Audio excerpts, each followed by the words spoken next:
다 함께 찬송가 410장 부르시면서 예배로 나아가겠습니다.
찬송가 412장 부르시겠습니다.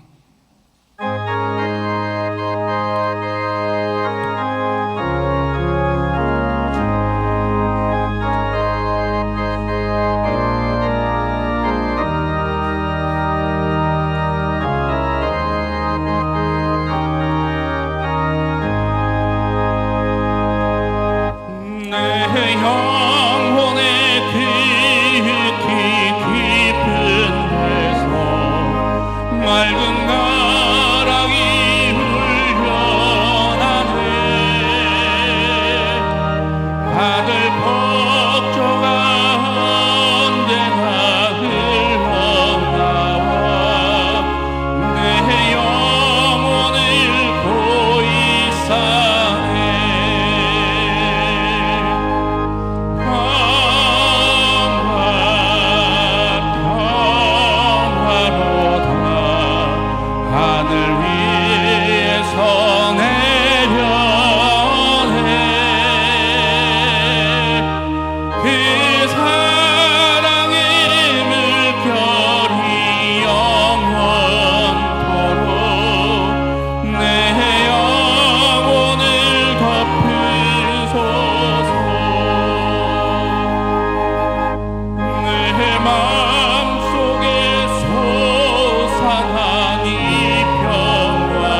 사용하신 휴대폰은 예배를 위하여 무음이나 진동으로 설정해 주시기 바랍니다. 찬양하라 내 영혼아 찬양하시고 예배로 나아가겠습니다.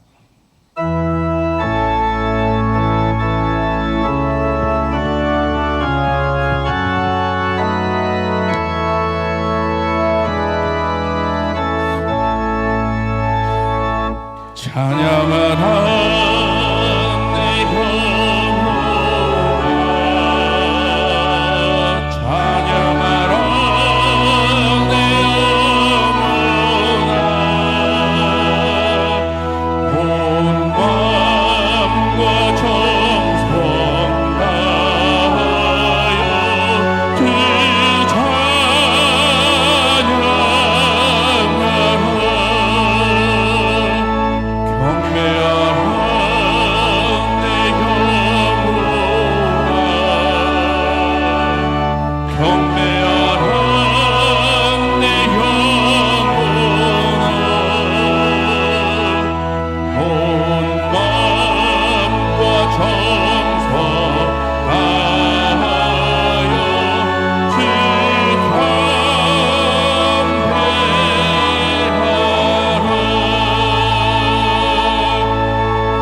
만민들아 우리 하나님을 송축하며 그의 찬양 소리를 들리게 할지어다. 그는 우리 영혼을 살려두시고 우리의 실족함을 허락하지 아니하시는 주시로다. 하나님을 찬송하리로다. 그가 내 기도를 물리치지 아니하시고 그의 인자하심을 내게서 거두지도 아니하셨도다. 하나님은 영이시니 예배하는 자가 영과 진리로 예배할지니라. 아멘.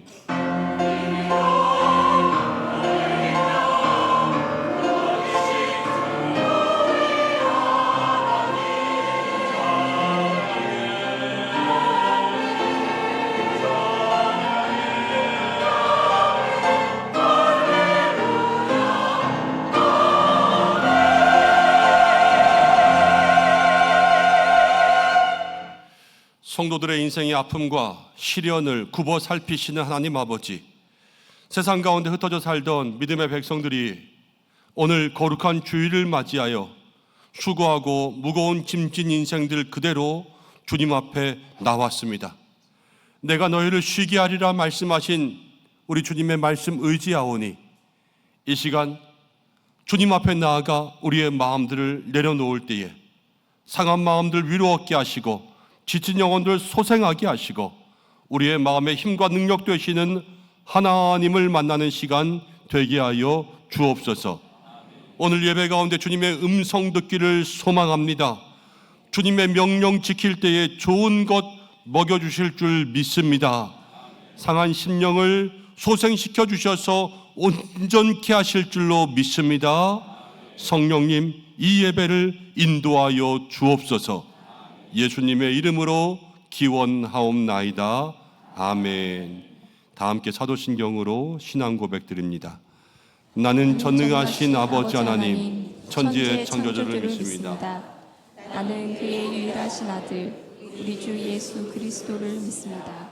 그는 성령으로 잉태되어 동정녀 마리아에게서 나시고 본교 빌라도에게 고난을 받아 십자가에 못 박혀 죽으시고 장사된 지 사흘 만에 죽은 자 가운데서 다시 살아나셨으며 하늘에 오르시어 전능하신 아버지 하나님 우편에 앉아 계시다가 거기로부터 살아있는 자와 죽은 자를 심판하러 오십니다. 나는 성령을 믿으며 거룩한 공교회와 성도의 교제와 죄를 용서받는 것과 몸의 부활과 영생을 믿습니다. 아멘.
교동문입니다. 52번 시편 119편의 말씀 함께 교독하시겠습니다.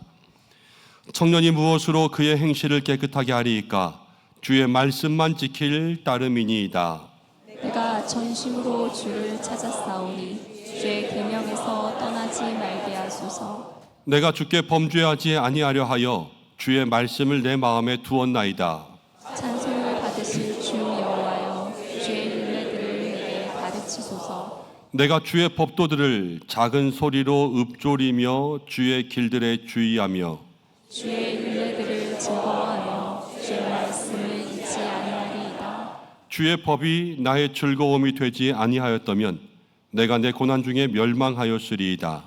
내가 주의 법도들을 영원히 잊지 아니하오니 주께서 이것들 때문에 나를 살게 하심이니이다. 나는 주의 것이오니 나를 구원하소서. 내가 주의 법도들만을 찾았나이다. 악인들이 나를 멸하려고 엿보아 나는 주의 증거들만 생각하겠나이다. 내가 보니 모든 완전한 것이 다 끝이 있어도 주의 계명들은 심히 넓으니이다. 내가 주의 법을 거칠이 사랑하는지요 내가 그것 중 겉으로 굽죽이나이다. 아멘. 이제 참회의 기도를 드리겠습니다. 한 주간의 삶을 조용히 묵상하면서 하나님 앞에 부끄러운 우리의 죄의 모습들 이 시간 모두 다 내어놓고 기도 드리겠습니다.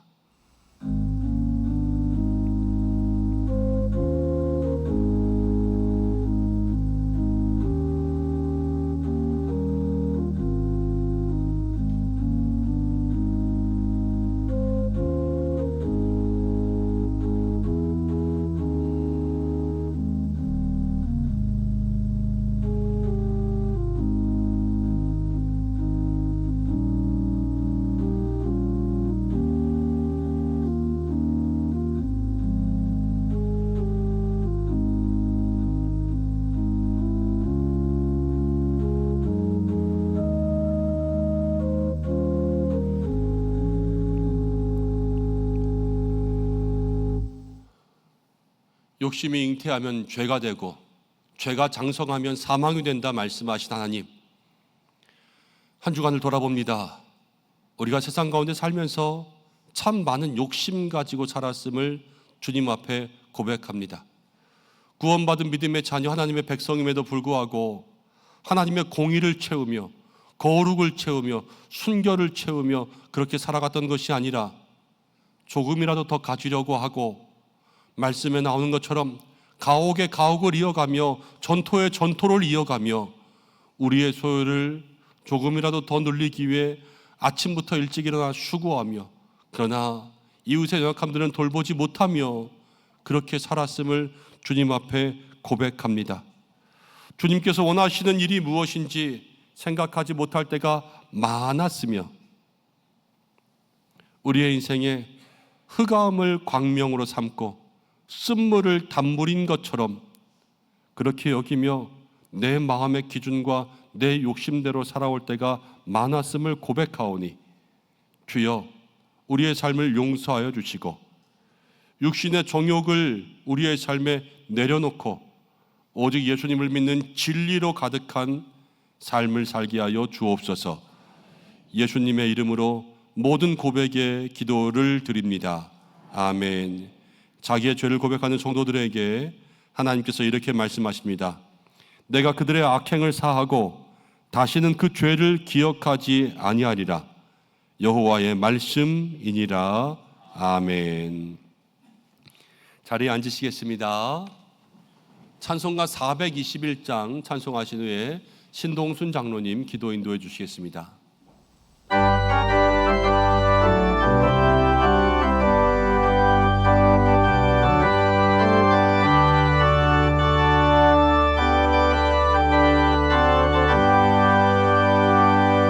내가 예수 믿고서 죄 사함 받아 나의 모든 것 다 변했네. 지금 내가 가는 그 천국길이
사랑이 많으시는 하나님 아버지, 오늘 이 거룩한 주일 온 성도들이 한자리에 모여 주님 앞에 예배하게 하심을 감사합니다.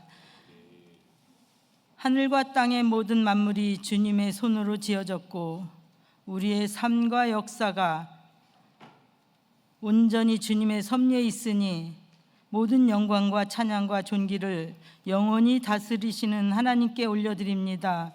언제나 우리를 붙들어 주시고 지켜주시어서 감사합니다. 하나님, 지나간 한 주간의 우리의 모든 모습을 주님 앞에 아뢰오니 부족함과 잘못을 주님의 자비로 용서하여 주시고 선하게 행한 일은 주님의 이름으로 드려지게 하옵소서. 언제나 어디서나 주님의 뜻을 따라 살아가는 우리 모두가 되길 간절히 원합니다. 하나님 아버지, 교회를 위하여 기도하오니 교회가 언제나 복음의 등불이 되어 이웃과 세상의 빛과 소금의 역할을 감당하게 하여 주시고 은성의 성도들이 한마음 한뜻으로 모여 서로 사랑하고 섬기는 그러한 교회가 되게 하옵소서. 하나님, 은성의 다음 세대가 어제 오늘 예고부터 여름 성경학교와 수련회가 시작됩니다. 모세를 이어 여호수아가 있었고 엘리야를 이어서 엘리사가 다음을 이었습니다. 하나님, 우리의 다음 세대들도 주의 말씀을 가슴에 새기고 주님의 말씀을 더 깊이 알고 사랑하게 하시며 어려운 환경 속에서도 믿음의 씨앗이 잘 자라나게 도우시며 여호수아와 엘리사 같은 믿음에 충성된 종들이 이어가길 소망합니다. 그리고 성경학교와 수련회를 준비하는 모든 이에게 지혜와 능력을 더하여 주시고 모든 일이 무사하고 은혜 가운데 진행되길 간절히 기도합니다. 하나님, 은성교회의 모든 사역자들을 위하여 기도합니다. 말씀을 전하고 양육하며 섬기는 이들이 주님의 마음을 품고 힘을 내게 하시며 그들의 삶과 가정에도 주님의 손길로 지켜주시옵소서.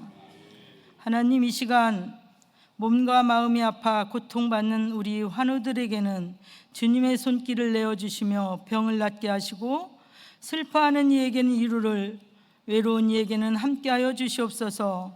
묵묵히 수고하는 봉사하는 모든 봉사자들의 노고를 주님께서 아시고 그들에게도 기쁨과 힘을 채워 주시옵소서. 하나님, 이 나라와 세계 열방 속에 함께해 주시길 간절히 원합니다.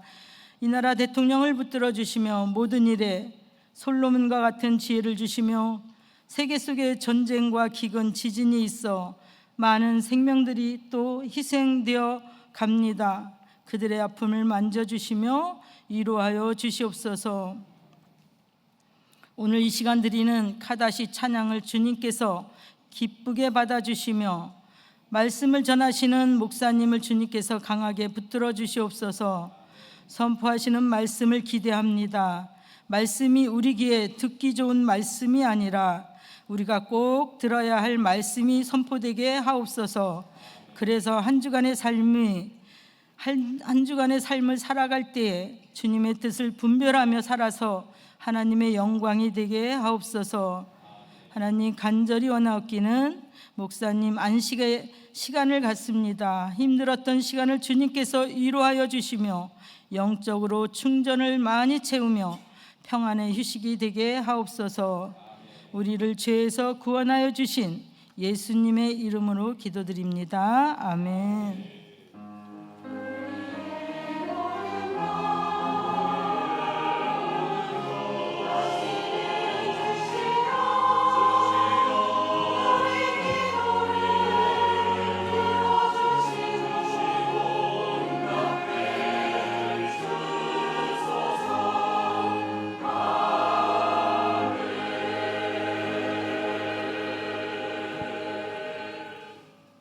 함께 말씀 보시겠습니다. 오늘 주시는 말씀은 히브리서 4장의 말씀입니다. 신약성경 히브리서 4장 14절부터 5장 10절까지의 말씀입니다. 제가 가진 성경은 신약 356면부터 시작되는데요. 조금 길지만 한 목소리로 함께 읽기를 원합니다. 그러므로 우리에게 큰 대제사장이 계시니 승천하시니 곧 하나님의 아들 예수시라. 우리가 믿는 도리를 굳게 잡을지어다. 우리에게 있는 대제사장은 우리의 연약함을 동정하지 못하시리가 아니요 모든 일에 우리와 똑같이 시험을 받으시니로되 죄는 없으시니라. 그러므로 우리는 긍휼하심을 받고 때를 따라 돕는 은혜를 얻기 위하여 은혜의 보좌 앞에 담대히 나아갈 것이니라.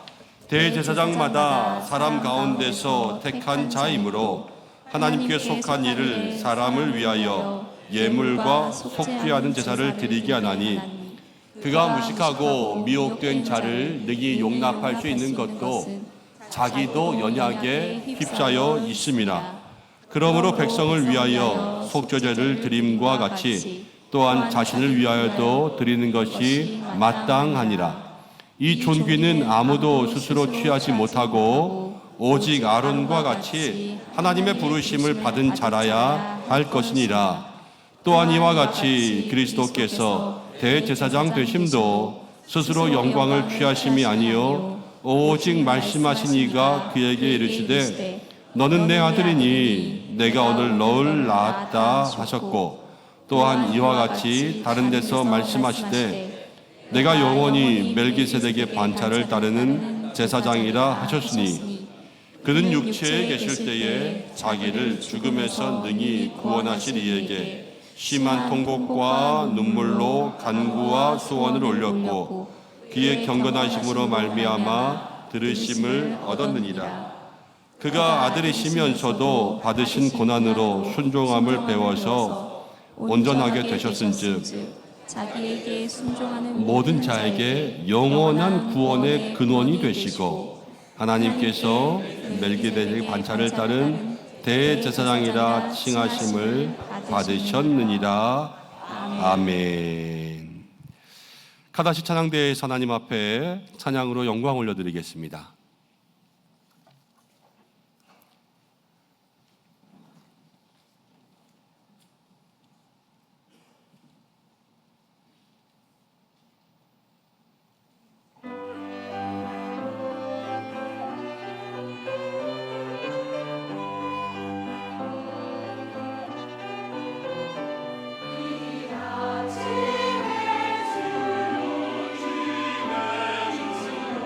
모든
아멘. 하나님 앞에 영광의 박수를 함께 올려드리겠습니다.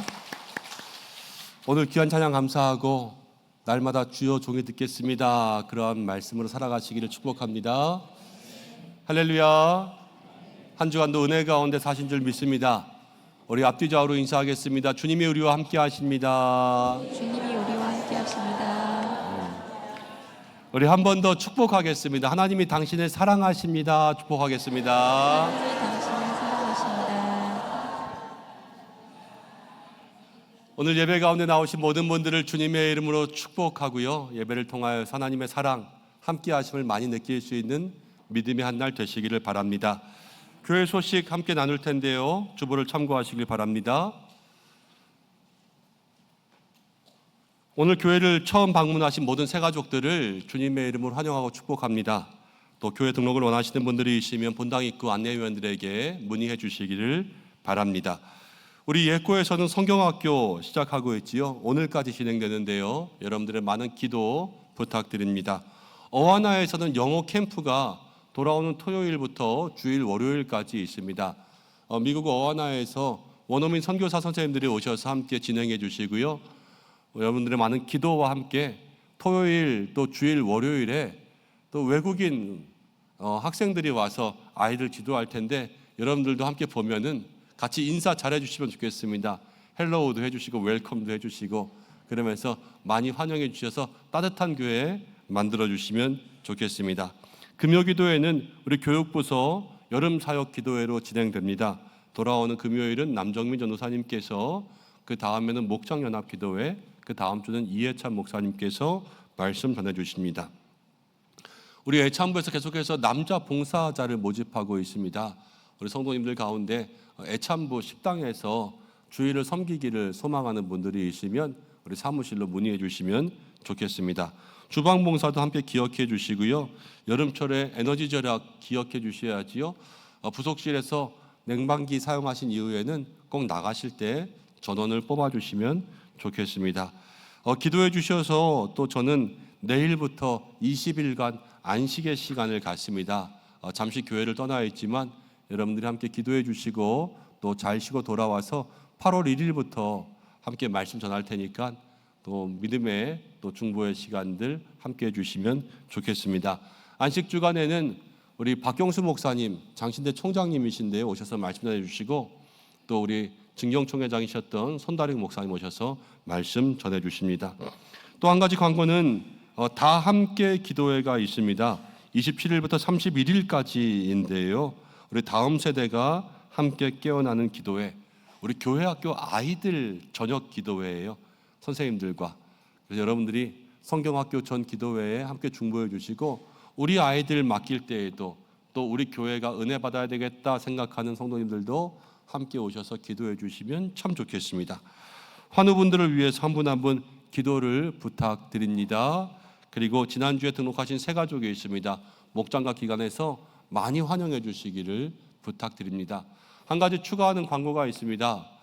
저희가 내년이 교회 70주년입니다. 그래서 내년도에 전교인 수련회를 갈까 생각하고 있어요. 그래서 우리 문화축제위원회에서 이제 한 가지 기획하고 있는 것들이 있는데 성도님들과 함께 소통하면서 준비하고자 식당 친교실 가는 길에 설문조사를 몇 개 걸어 놓았습니다. 여러분들이 이번 주 다음 주 함께 보시면서 전교인 수련회를 할 거면 이렇게 했으면 좋겠다 하는 그러한 마음으로 여러분들의 의견을 함께 나누어 주시고 또 아직 세부적인 일정들을 다 잡은 건 아닙니다. 그렇지만 일정을 다 잡으면 내년도에는 여러분들이 여름에는 시간들을 다 한번 맞춰서 우리 교회 전체가 한번 전교인 수련회 할 수 있는 그러한 시간 가지면 꼭 좋겠다 싶습니다. 함께 기도해 주시기를 부탁드립니다. 그리고 다 참여하시는 거 아시죠? 내년도에 전교인 수련회 안 오실 분 제가 꼭 기억하고 두 눈 뜨고 있을 테니까 꼭 참여하실 수 있도록 기도하시면 좋겠습니다. 기도하고 말씀 나누겠습니다.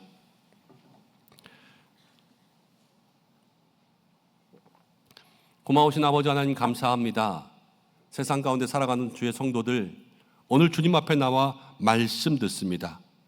주여 말씀하옵소서. 종이 듣겠나이다.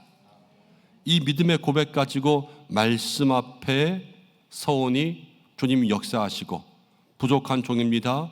붙들어 주시고 듣는 자 전하는 자 모두가 하나님의 말씀 앞에 영의 귀를 열게 하여 주옵소서. 예수님의 이름으로 기도드립니다. 아멘. 우리가 지난주에는 맥주감사주일 말씀을 함께 나누었는데요, 이제 다시 히브리서로 돌아옵니다. 그래서 히브리서 4장 마지막 또 5장 말씀 가지고 우리에겐 예수님이 있다라는 제목으로 말씀을 나누려고 합니다. 인듀어런스라고 하는 책이 있습니다. 실화를 적은 책인데요, 어니스트 세클턴의 세상에서 가장 위대한 실패라고 하는 제목이 붙어져 있습니다. 어떤 책이기에 세상에서 가장 위대한 실패일까? 1914년에 탐험가 어니스트 세클턴이요 27명의 대원을 모집합니다. 그래서 남극 대륙을 횡단하기로 하고 인듀어런스라고 하는 배를 타고요 항해를 시작했습니다. 이 책에 실린 실제 배의 모습인데요, 이제 남극에 도착한 지 얼마 안 돼서 배가 거대한 빙하에 갇혀버렸습니다. 그래서 꼼짝을 못하고요 빙하에 따라서 배가 떠내려가다가 1915년이 되어서 11월에 이 빙하의 압력을 견디지 못하고 배가 산산조각 나버렸습니다. 1915년이에요. 지금 무전기도 없고 핸드폰도 없습니다. 아무것도 통신이 없어요.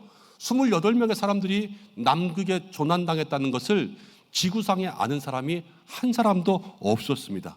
완벽한 고르비기 시작되었고 서서히 다가오는 죽음의 그림자가 그들에게 그리워지면서 이제는 죽을 수밖에 없구나 하는 그러한 때가 찾아오는 것이죠.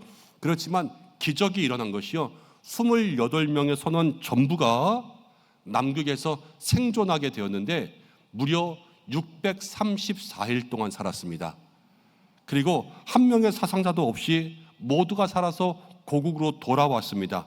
인류 탐험 역사상 가장 위대한 생존의 기적, 그래서 탐험은 실패했지만 가장 위대한 실패라고 부르는 것입니다. 어떻게 그러한 극한의 얼음 지역에서 이 사람들이 미치지도 않고 절망하지도 않고 서로 싸우지도 않고 끝까지 살아남을 수 있었을까? 이것은 그 배의 리더 세클턴이라는 사람 때문이었습니다. 식량이 떨어지면요 세클턴은 자기 식량을 사람들에게 나누어 줬습니다.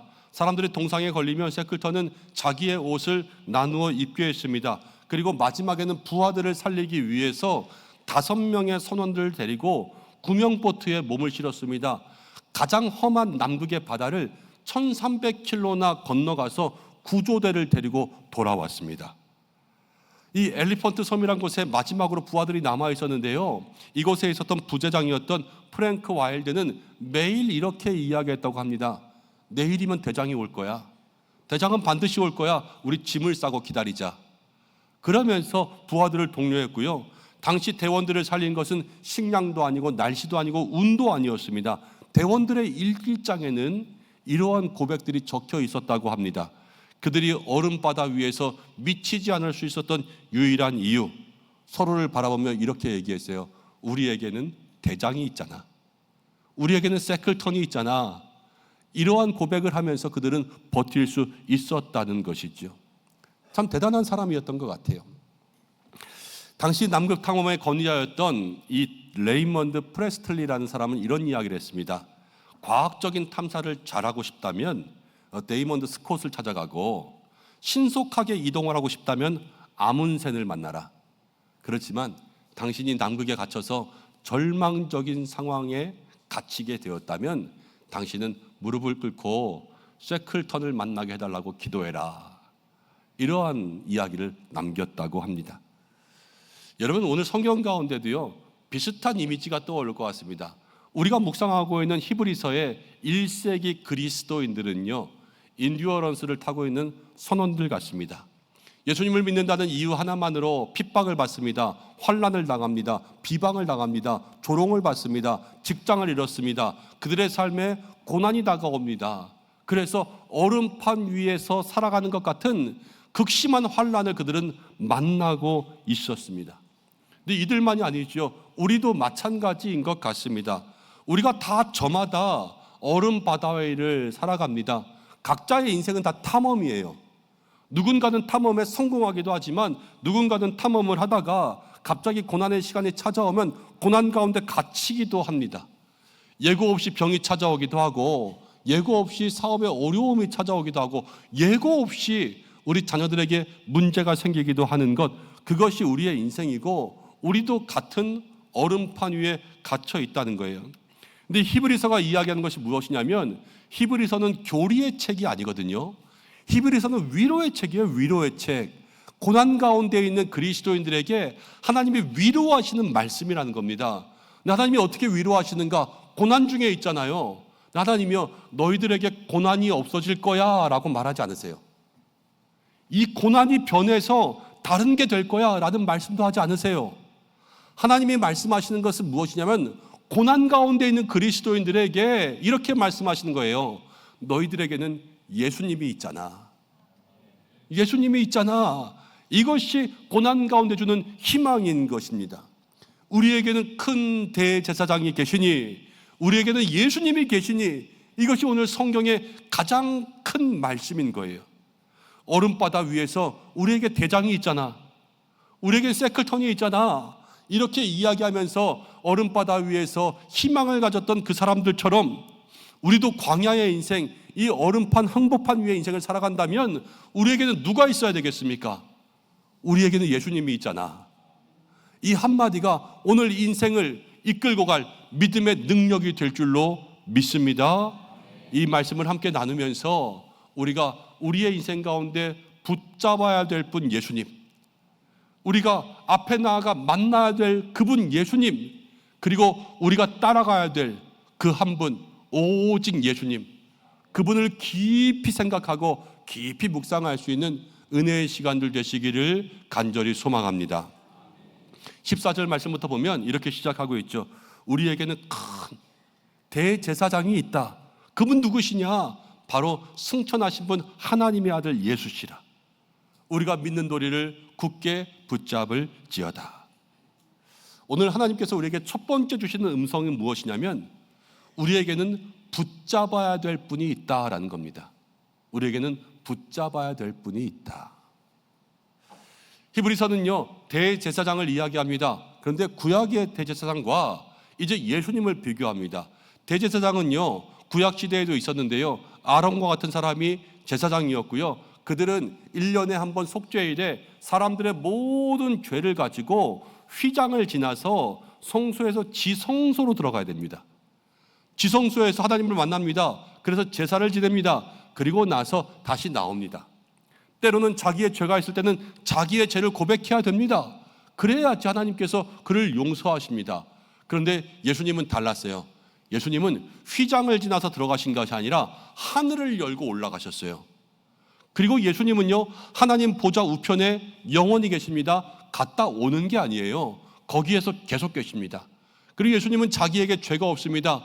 자기의 죄를 고백할 것도 없이 우리의 모든 죄를 대신 지시고 중보자가 되셨습니다. 그래서 예수님을 가장 큰 대제사장 이렇게 부르는 거예요. 큰 대제사장의 의미가 그런 것이죠. 그래서 히브리서는요, 그분, 가장 큰 분, 가장 위대한 분을 붙잡아라, 우리에게 이렇게 이야기하는 겁니다. 사랑하는 여러분, 예수님을 붙잡는 성도들 되시기를 바랍니다. 요즘에는 연날리기를 잘 안 하는 것 같은데, 옛날에는 연날리기 많이 했습니다. 연을 매달아서 요만큼 실을 풀어가지고요, 동네에서 막 달려가면 바람을 타고 연이 떠오릅니다. 그럼 바람을 받은 연을 가지고 실을 풀었다 당겼다 풀었다 당겼다 팽팽하게 그렇게 연을 날리죠. 그래서 바람이 세면 연이 툭 끊어질 때가 있습니다. 그럼 연은 날아가고요, 실은 힘없이 떨어지는 거 아니겠습니까? 우리의 신앙생활이 그럴 때가 있는 것 같습니다. 우리가 늘 바람을 받으면서 신앙생활을 합니다. 그런데 우리의 삶에 거기에서 묶여 있으면 팽팽하게 있는 것이 신앙생활이에요. 무엇인가 팽팽한 느낌이 있어야 돼요. 내가 주일날 예배를 안 드리면 마음에 찔림도 좀 있어야 되고, 하나님을 위한 일들을 하지 않으면 뭔가 좀 불편함이 있어야 돼요. 그게 붙들려 있는 거예요. 그렇지만 주일날 교회를 나오지 않아도 마음이 불편함이 없고, 에이 다음 주에 나가지 뭐, 이러면 끝이고, 내가 하나님을 위해서 무엇인가 일을 하지 않아도 내 마음 가운데 아무런 불편함이 없다면 그것은 줄이 끊어진 거 아니겠습니까? 우리가 기억해야 될 것은 믿음의 성도는 그 줄에 붙들려 살아가는 성도가 돼야 된다는 거예요. 그리고 내가 주님을 붙들어야지 마음을 먹으면 중요한 것은 주님이 우리를 붙들어 주시는 겁니다. 시편 73편에 이런 말씀이 있습니다. 내가 항상 주와 함께하니 주께서 내 오른손을 붙드셨나이다. 아삽이라는 시인이 그랬어요. 악인이 잘 되는 것을 보면서 마음에 시험이 드는 거예요. 야, 쟤네가 잘 되네 그러면서 흔들리는 거죠. 그렇지만 마음에 결심했어요. 그래도 주님과 함께 있자. 그렇게 마음에 결심을 하니 주께서 붙들어 주시는 거예요. 여러분, 저도 가만히 생각해 봅니다. 목사란 무엇일까라는 거예요. 오늘 이 자리 가운데 있으면서 늘 말씀을 전하고 있지만 저의 삶을 가만히 돌아보면 모든 성도들 가운데 제가 목사니까 제가 주님을 제일 열심히 잡을 것 같잖아요. 근데 그렇지 않더라고요. 주님이 저를 붙잡아 주시는 거예요. 제가 주님을 붙잡는 것이 아니라 아무짝에도 쓸모없는 그러한 미련한 인생을 가지고 주님이 붙잡아 주시니까 오늘 이 자리에 세우셔서 말씀을 전할 수 있도록 만들어 주시는 것, 그것을 생각해 보면요, 내가 주님을 붙잡는 게 아니라 주님이 나를 붙잡고 계시는구나, 날마다 이것을 생각하게 됩니다. 여러분들 어떻습니까? 여러분들이 주님을 더 많이 붙잡습니까? 아니면 주님이 여러분들을 더 많이 붙들어 주십니까? 아마도 우리의 모든 인생은요, 다 주님이 붙들어 주고 계실 거예요. 그러기에 우리의 마음속에 내가 주님을 붙들어야지, 이 결심이 더욱더 중요한 겁니다. 그럼 주님이 역사해 주시는 거 아니겠습니까? 오늘 우리에게는 붙들어야 될 분이 있다. 그분 누구냐? 우리에게는 예수님이 있다. 이것을 기억하는 여러분들 되시길 바랍니다. 그럼 주님이 찾아오세요. 어떻게 찾아오시는가? 구약의 말씀을 보니까요, 욥이요 이런 탄식을 했어요. 욥기 9장의 말씀인데요, 하나님은 나처럼 사람이 아니시니 내가 그에게 대답할 수 없으며.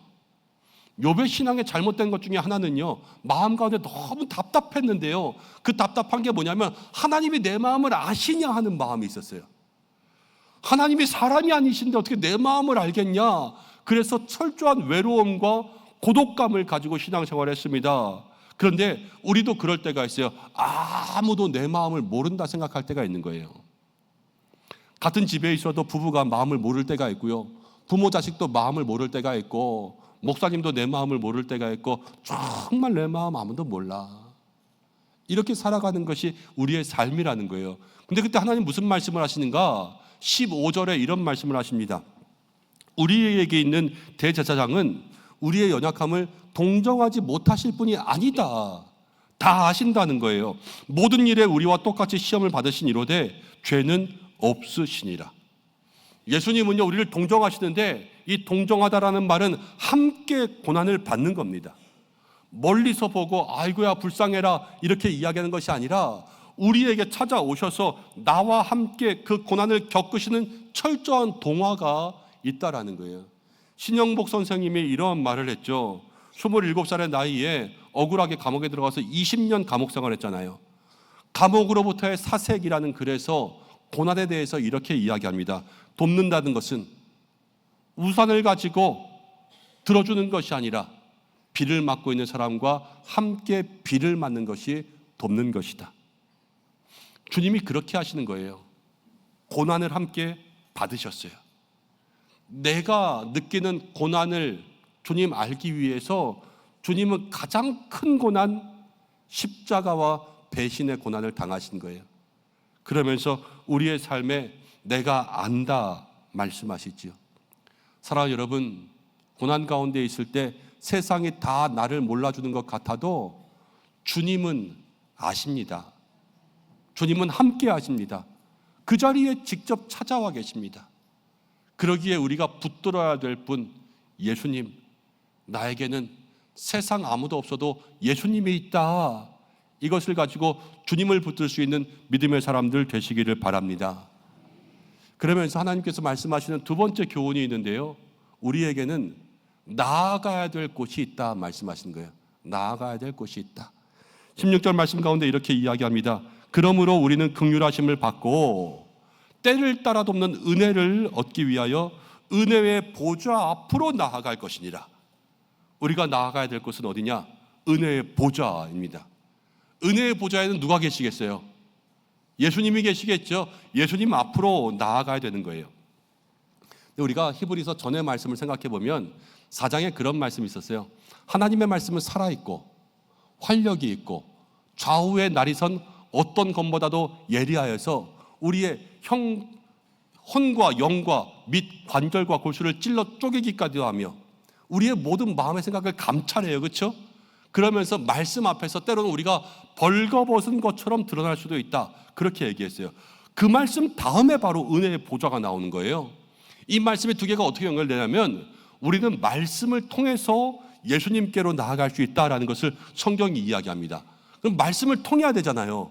근데 말씀이 하는 것은요, 우리를 찔리게 하고 우리를 벌거벗긴단 말이에요. 그래서 부끄러움을 느끼고요, 마음의 아픔이 있어요. 여러분, 설교하다가 보면 제가 일부러 그런 적 한 번도 없거든요. 근데 어떤 분들은 그렇게 이야기하세요.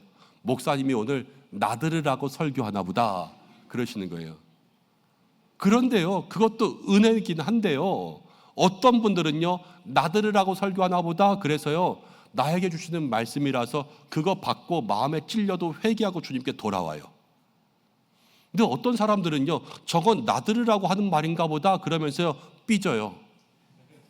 그러면 주님께로부터 멀어지는 거예요. 근데 그런 마음을 누가 제일 많이 이용하냐? 마귀가 이용합니다. 여러분, 마귀가 하는 일이 뭐겠어요? 우리를 마귀가 예수님께로 인도하겠어요? 멀어지게 하겠어요?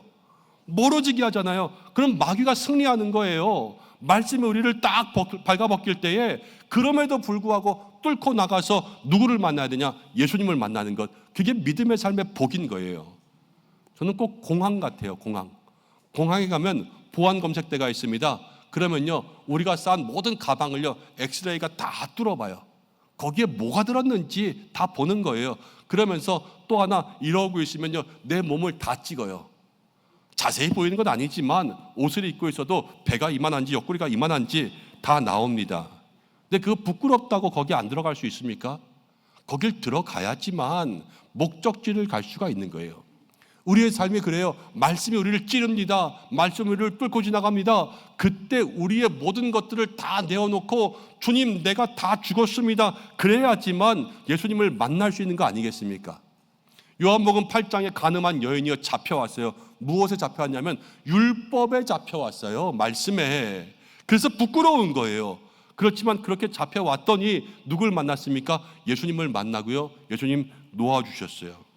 그게 믿음의 삶이라는 거예요.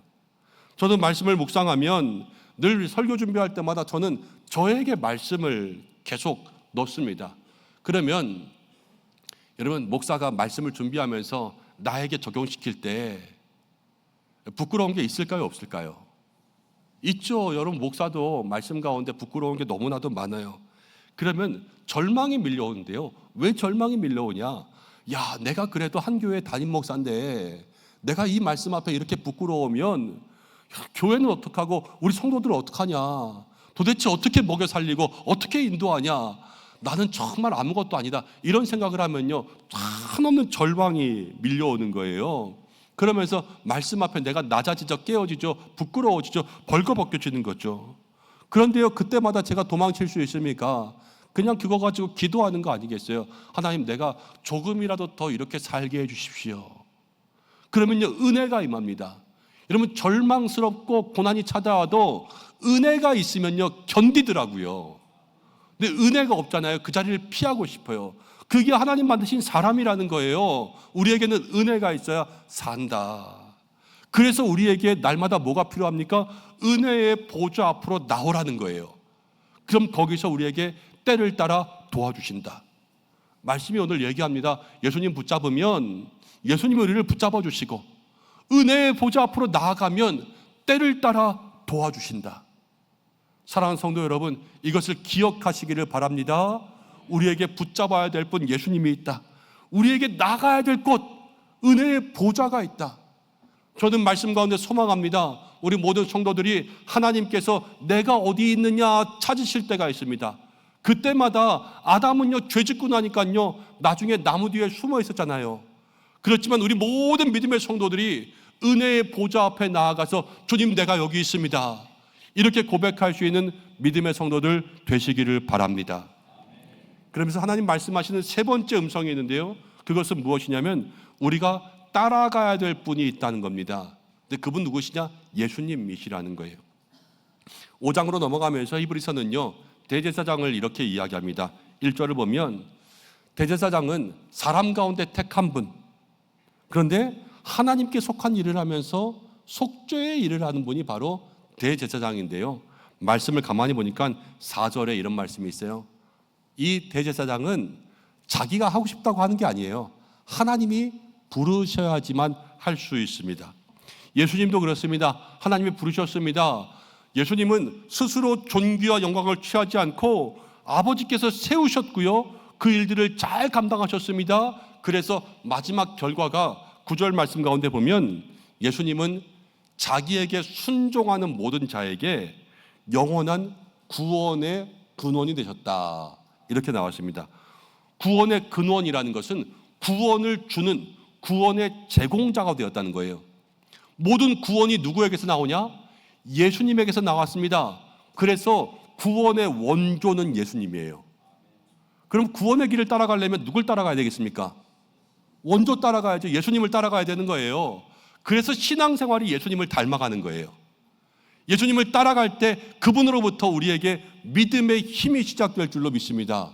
근데 히브리서는 두 가지를 우리에게 얘기해 줘요. 첫 번째는 무엇이냐면 예수님의 심한 통곡과 예수님의 눈물을 따라오라고 합니다. 7절입니다. 7절 함께 읽어보겠습니다. 시작. 그는 육체에 계실 때에 자기를 죽음에서 능히 구원하실 이에게 심한 통곡과 눈물로 간구와 소원을 올렸고 그의 경건하심으로 말미암아 들었느니라. 겟세마네의 기도를 생각해 보면 예수님은 하나님의 아들이신데요, 하나님의 아들도 간절히 기도했어요. 예수님이 그렇게 기도하셨다면 우리도 하나님께 나아갈 때 간절한 기도가 있어야 되는 거예요. 히스기야가 있습니다. 이사야 선지자가 저에게 사형 선고를 내렸습니다. 히스기야가 기도합니다. 그냥 기도하지 않았어요. 통곡하며 기도했어요. 그때 하나님께서 응답하십니다. 내가 내 눈물을 보았고 내 기도를 들었노라. 하나님이 들으시는 기도를 할 수 있는 여러분들 되시기를 바랍니다. 박완서라는 작가가 있습니다. 남편을 병으로 잃었습니다. 그리고 몇 달 후에 26살짜리 아들도 죽었습니다. 혼자가 되었어요. 답답한 마음에 수녀원에 들어갔습니다. 하나님 앞에 울부짖습니다. 그때 적었던 일기의 기록이 책이 되었는데 한 말씀만 하셨어. 내용이 그런 거예요. 하나님 한마디만 해보세요. 왜 하필 내 아들을 죽게 했는지, 왜 내 남편을 죽게 했는지 하나님 한 말씀만 하시면 내가 살겠는데 왜 아무런 말이 없냐고. 여러분, 이 책은 다 원망이에요. 절망이에요. 근데 원망과 절망을 누구한테 하고 있는 거예요? 죽은 남편한테 원망하는 거예요? 죽은 아들한테 원망하는 거예요? 아니면 하나님 앞에 원망하는 거예요? 하나님 앞에 원망하는 거 아닙니까? 여러분, 하나님께 원망하면 돼요, 안 돼요? 왜 말이 없어요? 하나님께 원망하면 됩니까, 안 됩니까? 안 되지요. 그런데 이 원망은요, 하나님이 받으셨어요. 왠지 아세요? 중요한 게 있어요. 하나님 앞에 원망하는데요, 등 돌아서 뒤돌아서 원망하면 그것은 불평이고요, 하나님 앞에 나아가서 하나님 앞에 무릎 꿇고 그렇게 원망하는 것은 기도가 되더라고요. 이것이 기도였어요. 하나님이 들어주시는 거예요. 사랑하는 여러분, 예수님도요 심한 통곡과 눈물의 기도가 있었어요. 우리의 믿음의 삶에도 때로는 원망도 찾아옵니다. 절망도 찾아옵니다. 그러나 주님 앞에 나아가 모든 것을 기도로 바꿀 수 있는 여러분들 되시기를 바랍니다.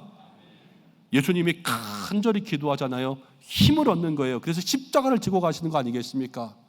한번 따라해 보겠습니다. 기도는 힘이다. 그래요. 기도가 힘인 거예요. 주님 앞에 기도의 힘을 얻을 수 있는 믿음의 성도들, 우리가 그 모습 따라가는 성도들 되시기를 바랍니다. 그리고 둘째는요, 고난을 통해서 순종을 배우며 따라가야 됩니다. 오늘 말씀 8절 가운데는 이런 말씀이 있습니다.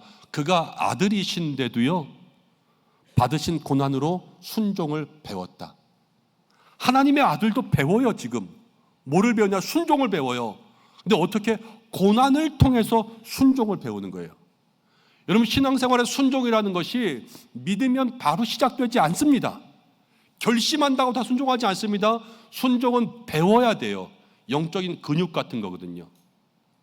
믿음의 조상 아브라함이 있는데요, 창세기 12장에 순종하기 시작했습니다. 가라 그러니까 갔어요. 그렇지만 그의 순종이 하나님께 칭찬받는 것은요, 창세기 22장이에요. 아들을 바치라 그랬을 때 그때에 하나님께 인정받습니다. 수십 년 동안 수많은 고난과 시행착오를 겪으면서 순종의 훈련을 한 거예요. 그리고 순종의 훈련을 하는 교실은 어디냐? 고난이라는 곳이에요. 고난이 순종을 만들어가는 거죠. 사랑하는 여러분, 지금 어려움 가운데, 고난 가운데 있다면 나에게 질문해 보시기 바랍니다. 내가 고난 가운데 지금 무엇을 배우고 있는가? 나는 원망을 하고 있을까? 아니면 순종을 배우고 있을까? 같은 고난을 지나잖아요. 근데 어떤 사람은 고난을 통과한 다음에 마음에 쓴뿌리만 생겨요. 근데 어떤 사람은 고난을 지나온 다음에 마음속에 얻는 게 있어요. 무엇을 얻냐? 오늘 8절 마지막과 9절은 이렇게 이야기합니다. 예수님은 고난을 순종함으로 배워서 어떻게 되셨다? 온전하게 되셨다.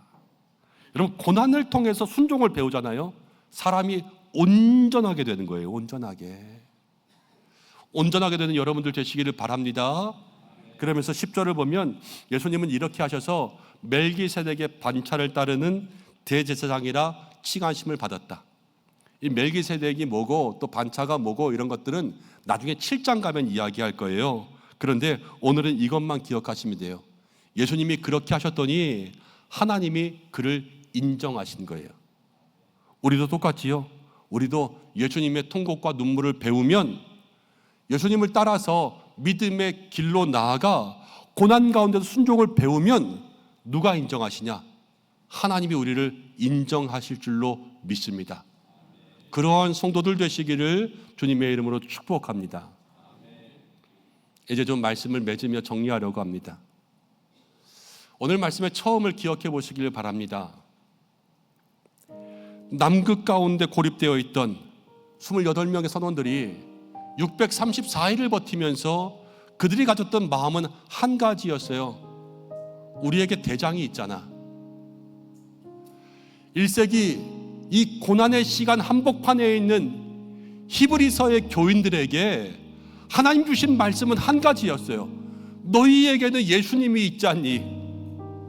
여러분, 이 세상을 살아가면서 우리도 똑같은 광야의 한가운데에, 얼음판 한복판인데 그렇게 살아가는 우리 모든 성도들에게 오늘 말씀하시는 믿음의 말씀은 하나예요. 우리들에게는 예수님이 있지 않니?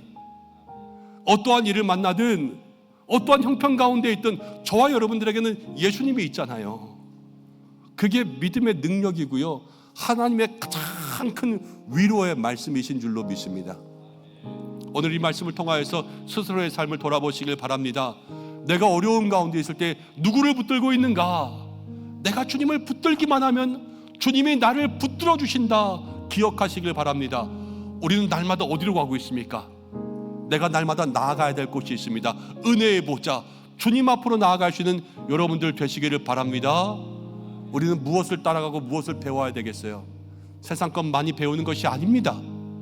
예수님의 눈물과 기도를 배우시고 고난을 통해서도 순종을 배울 수 있는 여러분들 되실 때에 하나님이 우리 성도들을 다 인정하고 복되다 하실 줄로 믿습니다.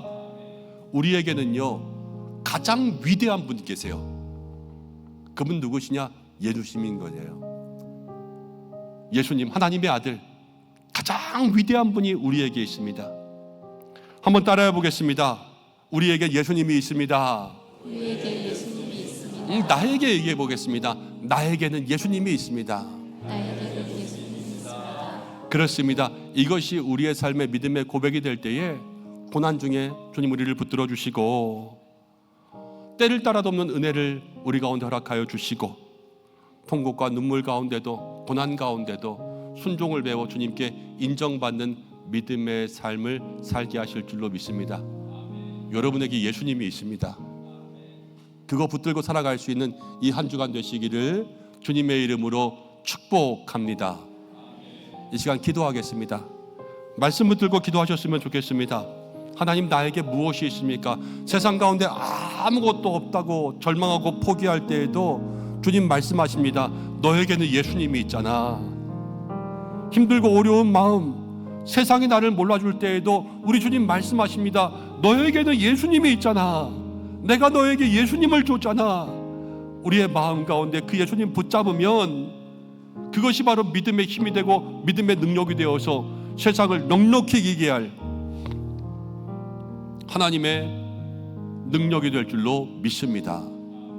하나님, 예수님 붙잡게, 은혜의 보좌 앞으로 나가게, 예수님을 따라가게 인도하여 주옵소서. 우리 시간 그런 기도 제목 가지고 말씀 생각하며 한 1분 정도 합심으로 기도하겠습니다. 하나님 아버지, 고맙습니다. 감사합니다.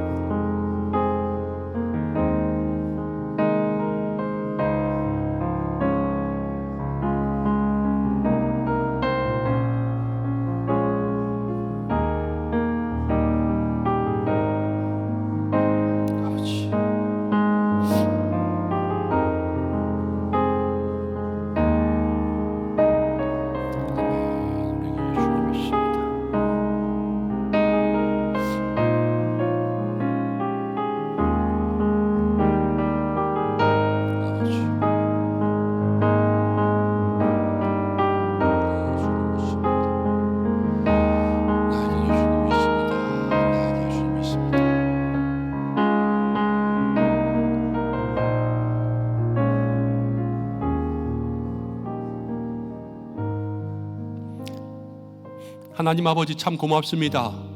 험한 세상 살아가면서 내가 무엇 붙들고 살아갈까 늘 고민하고 고난과 절망 가운데, 환난과 시험 가운데 있는 우리의 인생들에게 오늘 주님 말씀하여 주셨습니다.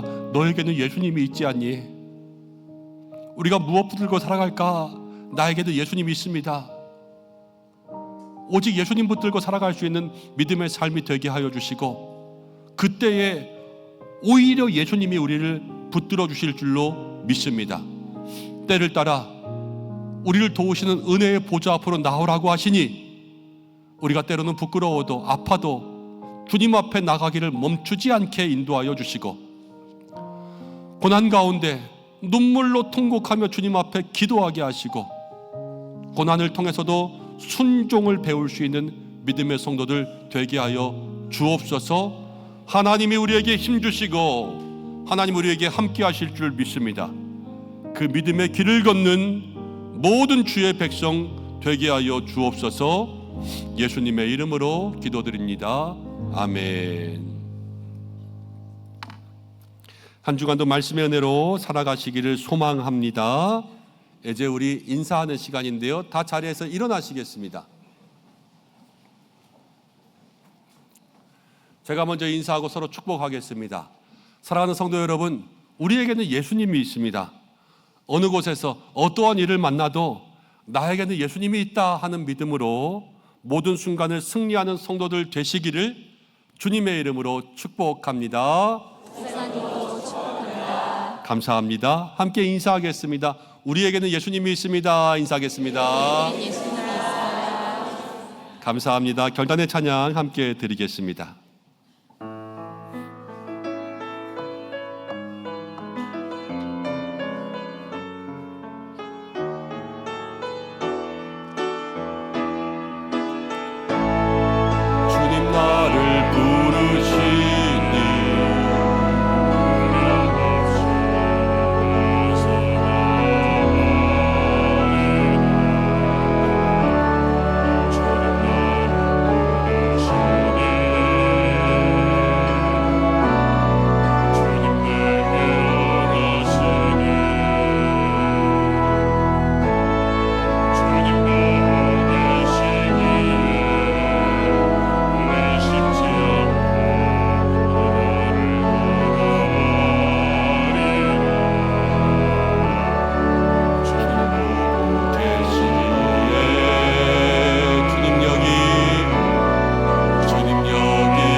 기도하겠습니다. 나를 아시고 나를 공감하시며 나를 모든 고난 가운데 건져주시는 하나님 아버지, 오늘의 예배를 주께서 기뻐 받으신 줄 믿습니다. 어떠한 일이 다가와도 나에게는 예수님이 있습니다. 이 한마디가 우리의 인생을 이끌어갈 수 있는 능력의 고백이 되게 하여 주옵소서. 주님 앞에 귀한 예물 드립니다. 몸과 마음과 시간 올려드립니다. 드린 손길 기뻐 받아주시고 내가 가진 모든 것 다 주님이 주셨습니다 하는 고백으로 과부의 2렙돈처럼 우리의 모든 것을 드립니다. 주님 칭찬하여 주시고 하늘의 문을 여시고 하늘의 신령한 은혜와 땅의 기름진 복을 채워주시고 가정의 그릇마다 창고마다 마르지 않는 만나가 채워지게 하여 주옵소서. 이제 무더위가 시작되고 하나님 습한 날씨가 있습니다. 우리 모든 성도들의 건강을 지켜주시고 하나님의 크신 사랑으로 이 한 주간을 채워주시옵소서. 특별히 부족한 종이 잠시 자리를 비웁니다. 믿음의 성도들을 각별히 지켜주셔서 영육으로 강건케 하시고 거룩하고 순결하게 하시고 가정마다 평안 주시고 일터마다 형통 주시고 어려운 문제 해결되게 하여 주시고 모든 가정 하나님 모든 성도들마다 주님과 동행하게 하여 주옵소서.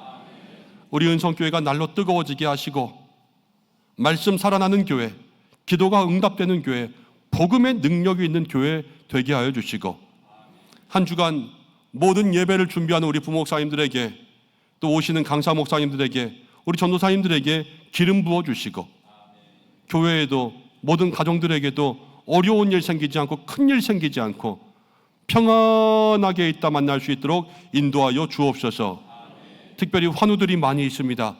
치료의 광선을 비추어 주셔서 회복하게 하여 주시고 다음 세대 여름 사역들 속에 하나님의 인격적인 교제가 있게 하여 주시고 이 나라 세계 열방 선교지에 주의 은혜 주시고 비로 인하여서 많은 피해가 있는 곳마다 함께 하시며 베네수엘라에도 주님 회복의 은혜 더하여 주옵소서.